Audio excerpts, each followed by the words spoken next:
Aaron, sounds good. Well, Tulsa Public Schools is the first district in Oklahoma accused of violating a new state law that regulates how districts teach about race and gender. News on 6's Mackenzie Gladney is live with more on the violation and possible punishment. Mackenzie? Well, Brian and Shannon, at the June meeting of the State Board of Education, an attorney informed board members the state had received a complaint saying a staff training event in the Tulsa district violated the new law. They say an investigation shows that's true.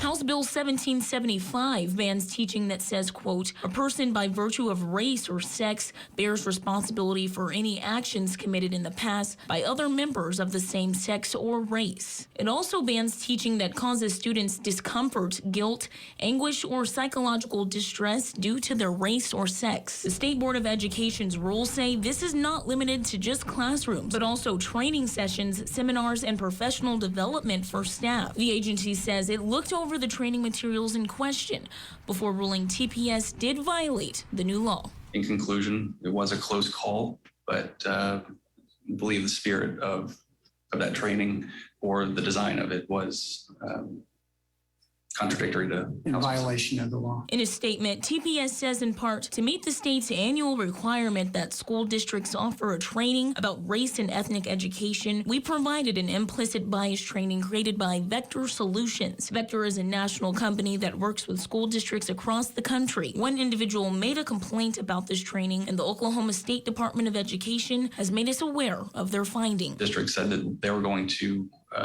even if they used the training, they were going to make sure that they correct that. The State Department of Education did not identify or discuss the content that specifically violated the law. The department recommends the district be given time to correct the problem before facing more punishment.